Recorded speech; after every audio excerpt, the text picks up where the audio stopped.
चलो क्या पूछ रहे थे? संधि। तो संधि किसी को मालूम नहीं है, संधि किसे कहते हैं? मालूम है, कुछ कुछ तो जरूर मालूम होगा। ऐसी बात है कि बिल्कुल संधि नहीं मालूम है।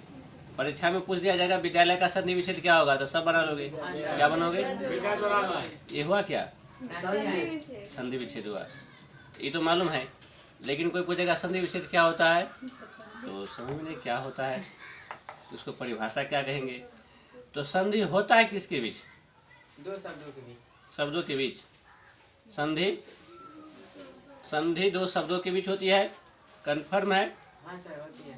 दो शब्दों के बीच। संधि का अर्थ क्या होता है? संधि का संधि विच्छेद क्या होगा?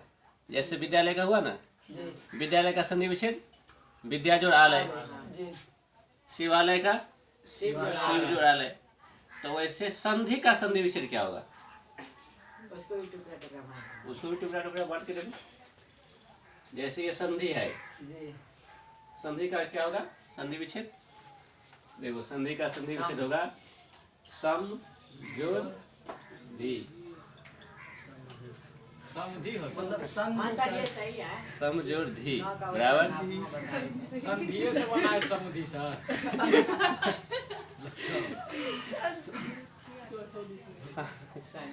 सम जोड़ धी है, उससे बना हुआ है संधि। जब दो शब्द मिलते हैं तो संधि होता है, यही ना? मतलब दो शब्द नहीं मिलते हैं, अच्छा, शब्दों में संधि मिलते हैं तो उसको संधि होता है। दो व्यक्ति मिलते हैं, संधि हो गया। कोई दो व्यक्ति मिल जाएगा तो थोड़ी हो जाएगा। सर संधि ज्यादा सुटेबल होता है। देखो अभी तक तुम लोग को लग रहा है कि दो शब्द मिलते हैं तो संधि होता है, लेकिन शब्द नहीं मिलते हैं, वर्ण मिलते हैं। दो संधि जो होती है, पूरा अच्छी तरह से ध्यान रखो इस बात को कि संधि जो होती है वह शब्द में होती ही नहीं है, संधि होती है वर्ण में। दो अक्षर या दो वर्ण ये मिलते हैं, शब्द नहीं मिलते हैं। क्या मिलते हैं? वर्ण या अक्षर। अब वर्ण या अक्षर मिलते हैं तो कुछ न कुछ उसमें परिवर्तन आता है। यहाँ भी देखो, यहाँ भी परिवर्तन आएगा। यहाँ मोह हलंत था, यहाँ अनुस्वार हो गया ना। चाहे अनुस्वार नहीं लिखेंगे तो ऐसे लिखना पड़ेगा ना, ऐसे। मतलब पहले था मोह हलंत, अब हो गया न हलंत, मतलब आधा न हो गया। परिवर्तन हुआ ना कुछ न कुछ। तो दो वर्ण या दो अक्षर मिलते हैं और उसमें कुछ न कुछ परिवर्तन आता है, उसको संधि कहते हैं। समझ में आ गई? याद रह जाएगी अब। हाँ सर। परिभाषा के रूप में कहा जाएगा तो दो वर्णों के मेल से उत्पन्न विकार को संधि कहते हैं। बाद में लिख लेना, दो वर्णों के मेल से उत्पन्न विकार को, विकार मतलब परिवर्तन, दो वर्णों के मेल से उत्पन्न विकार को संधि कहते हैं। अच्छा थी, अब वर्ण मिला, शब्द तो मिला नहीं मिला सर। तो अब जैसे वर्ण जो होगा तो इसके अगला वाला, तो इसके सबसे लास्ट में जो है ये मोह हलंत। इसके शुरुआत में क्या है? शुरुआत में क्या है? ईकार है। मात्रा से। ईकार की मात्रा शुरुआत में। हाँ। तुम लोग बोलो, सब अपना अपना बोलो, नहीं तो बाद में ये बोलोगे नहीं हम तो नहीं बोले थे। सबको लगता है ये है, सबको लगता है। शुरुआत में क्या है इसमें? ईकार। शुरुआत में ध है, बाद में है ईकार। अब देखो इसको किसी भी तरीका से समझ सकते हो। इसको इंग्लिश में ही करके देखो, इंग्लिश में करोगे तो ऐसे लिखोगे, ध पहले लिखोगे, हर्षी कार के बाद में दोगे, है ना? हिंदी में भी बोलोगे तो ध हर्षी कार है, उसको यदि अलग अलग करेंगे तो ध हलंत जोड़ हर्ष ईकार। ध में ना हर्षी का जोड़ है ना, धीये पढ़ो तो ध पढ़ोगे तब ना ई पढ़ोगे, धी लास्ट में ई पढ़ोगे ना जी। तो लास्ट में जो है ई कार के मतलब पूरा ध है। तो संधि जो होगा समझ रहा है ना, कहाँ क्या गलती होता है। तो ये है अंत में मोह हलंत और यहाँ ध, ई को छोड़ देंगे तो उसमें भी ध हलंत हो जाएगा। तो मोह हलंत और इसका जो ध हुआ शुरू वाला ध हलंत, उसके बीच संधि हुई है। सॉरी, धरा लिखा गया हलंत। मोह हलंत और ध हलंत, इन दोनों के बीच संधि हुई है।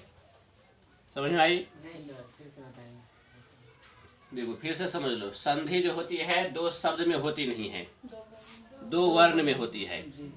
दो वर्ण में होगी तो आप जैसे सम जोड़ धी, तो सम और धी में नहीं होगी, बल्कि संधि होगी इसका जो अंतिम वाला है म हलंत उसमें, और इसका जो शुरुआत वाला है ध हलंत उसमें। म हलंत में और ध हलंत में दोनों में संधि होगी।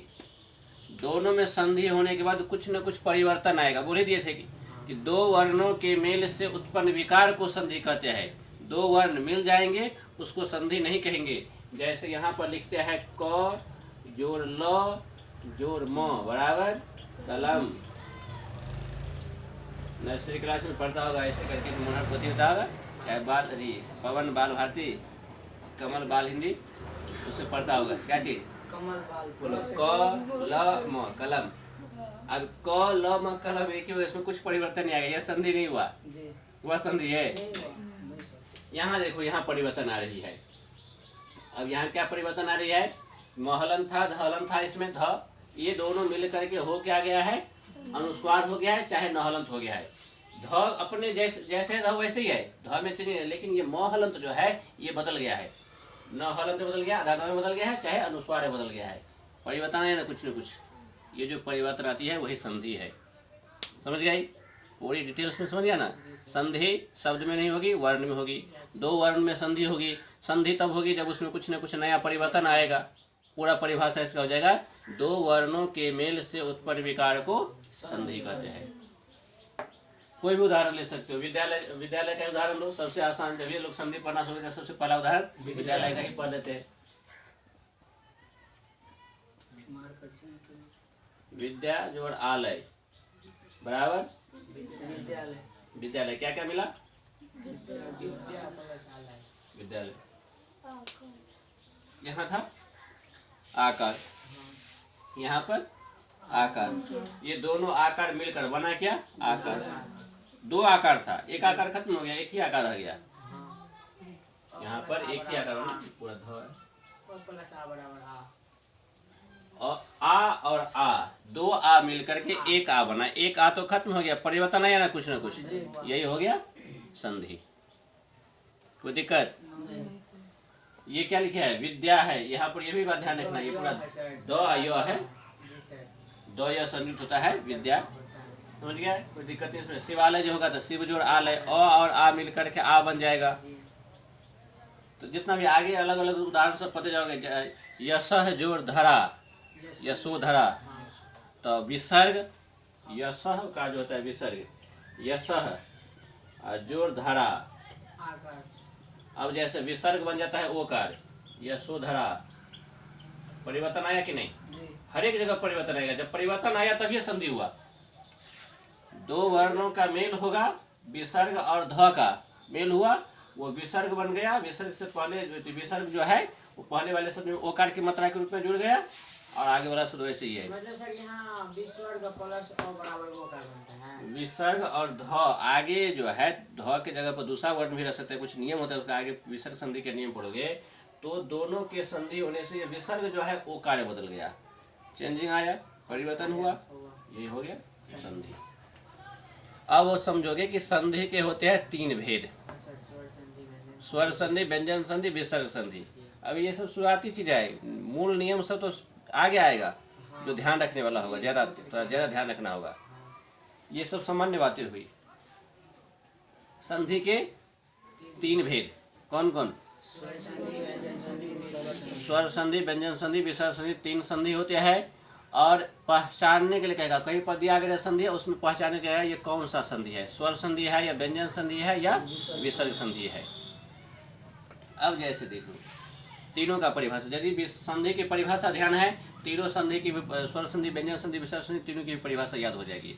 अब कैसे याद करेंगे, तो जिस समय शुरुआत में भी और स्वर, दोनों ओर यदि स्वर रहेंगे, स्वर के साथ स्वर के मिल से, स्वर संधि में की परिभाषा में ध्यान रखना है, स्वर के साथ स्वर के मिल से। और व्यंजन संधि में ध्यान रखना है, स्वर या व्यंजन के साथ व्यंजन के मिल से। ध्यान रहेगी। तीन प्रकार के जो हुए, तीन हुए ना, तो एक में क्या हो जाएगा, एक में दूसरा मार्क ले, तो मार्क होगा यहाँ ऑफिस में सर यहाँ टेबल पे होगा।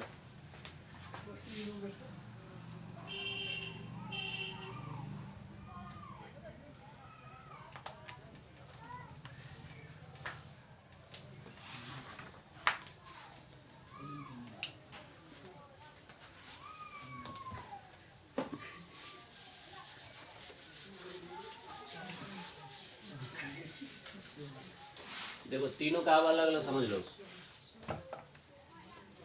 देखो जैसे स्वर संधि में क्या होती है, स्वर के साथ स्वर, स्वर के साथ स्वर के मिल से स्वर संधि, दोनों ओर स्वर होना चाहिए। विद्यालय में देखो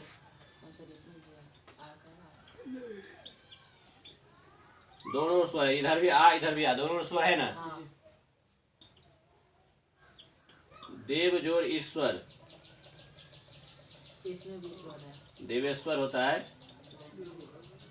यहाँ अ है लास्ट में, है कि नहीं अ, यहाँ ई है दीर्घी, दोनों ओर स्वर है। कौन संधि हो गया ये, स्वर संधि। दोनों ओर स्वर, इस साइड भी साइड दोनों ओर स्वर, स्वर संधि। स्वर के साथ स्वर के मिल से स्वर संधि होगी। व्यंजन संधि में स्वर या व्यंजन के साथ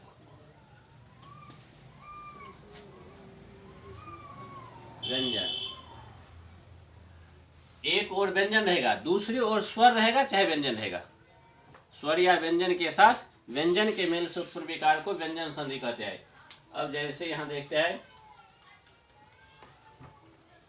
वाक जोड़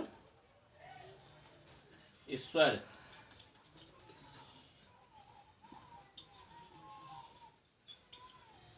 वागीश्वर, यहाँ क्या है लास्ट में को। यदि ये विसर्ग हलंत नहीं रहता तो अ हो जाता लास्ट में। तो यहाँ है क, यहाँ है ई। तो एक और हो गया व्यंजन, एक और हो गया स्वर। कौन संधि हो गया, व्यंजन संधि। दोनों ओर यदि व्यंजन रहेगा तब भी व्यंजन संधि होगा। जैसे संगम, सम जोड़ गम, इधर क्या है व्यंजन म, इधर क्या है ग, व्यंजन, दोनों ओर व्यंजन, तब भी क्या हो गया ये व्यंजन संधि। तो व्यंजन संधि में दोनों ओर व्यंजन रहे तब भी व्यंजन संधि। स्वर संधि में दोनों ओर स्वर रहे तब स्वर संधि। यदि एक ओर स्वर रहे एक ओर व्यंजन है तब भी हुआ व्यंजन संधि। स्वर संधि के लिए शर्त है दोनों ओर स्वर होना चाहिए, लेकिन व्यंजन संधि के लिए कम से कम एक ओर भी व्यंजन हो जाए, व्यंजन संधि। और विसर्ग संधि होता है कि एक और कम से कम विसर्ग रहेगा तो विसर्ग संधि, क्योंकि विसर्ग संधि में दोनों ओर विसर्ग नहीं रह सकते हैं। विसर्ग संधि में दोनों ओर विसर्ग हो ही नहीं सकते, एक ही ओर विसर्ग हो गए, दूसरी ओर स्वर रहे चाहे व्यंजन रहे, उससे नहीं फर्क है।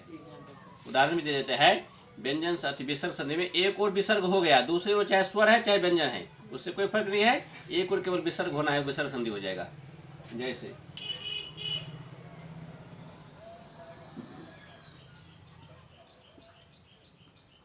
जैसे यशोधरा लिखेगा ना, यशः जोड़ धारा। अब देखो एक और हो गया ना विसर्ग, ये हो गया विसर्ग संधि। यहाँ पर भले ध है तब भी विसर्ग संधि हो गया।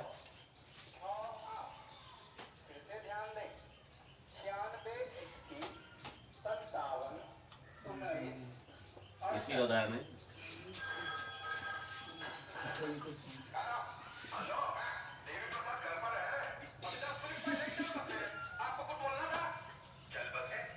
अब देखो इधर देखो, इसमें ये भी उदाहरण इसी तरह का हो गया। जैसे यहाँ भी विसर्ग था, यहाँ विसर्ग है, यहाँ यह है, ये कर हो गया, ओ कार हो गया, दोनों एक दूसरा तरह का उदाहरण देते हैं। जैसे यहाँ देखो नी, नी जोड़ कपट, निष्कपट। देखो यहाँ विसर्ग जो है मूर्धन्य सहलंत बदला है, लेकिन एक और तो विसर्ग है ना, विसर्ग संधि हो गया। किसी भी कहीं पर भी आप विसर्ग रहेगा तो शुरुआत में रहेगा। इसमें व्यंजन संधि में क्या था कि व्यंजन किसी ओर भी रह सकता है, दोनों ओर में से किसी ओर भी रह सकता है, दोनों ओर भी रह सकता है, चाहे एक ओर रह सकता है, लेकिन विसर्ग शुरुआत में ही रहेगा, दूसरी ओर चाहे स्वर रहे चाहे व्यंजन रहे, होगा विसर्ग संधि। याद हो गई। स्वर के साथ स्वर के मेल से स्वर संधि, स्वर या व्यंजन के साथ विसर्ग के मेल से व्यंजन के मेल से व्यंजन संधि, और स्वर या व्यंजन के साथ विसर्ग के मेल से विसर्ग संधि। और सब में विकार ध्यान रखना, जब परिभाषा बोलोगे स्वर संधि का तो स्वर के साथ स्वर के मेल से उत्पन्न विकार को स्वर संधि कहते हैं। व्यंजन संधि का जब परिभाषा बोलोगे, स्वर या व्यंजन के साथ व्यंजन के मेल से उत्पन्न विकार को व्यंजन संधि कहते हैं। विसर्ग संधि का जब परिभाषा बोलोगे, स्वर या व्यंजन के साथ विसर्ग के मेल से, चाहे स्वर में ही विसर्ग बोल दो, विसर्ग के साथ स्वर या व्यंजन के मेल से उत्पन्न विकार को विसर्ग संधि कहते हैं। कोई दिक्कत? पहचान जाओगे ये तीनों संधि, कहीं पर उदाहरण दिया रहेगा तो ये तो पता चल जाएगा ना कि अब करेंगे अलग अलग कैसे, ये भले भी पूरा पूरा ना हो अनुमान से, लेकिन पहचान जाओगे कि कौन सा है। जब दो जगह किया हुआ है, इसको दोनों में स्वर व्यंजन को देख करके ये पता कर सकते हैं स्वर संधि है या व्यंजन संधि है या विसर्ग संधि है।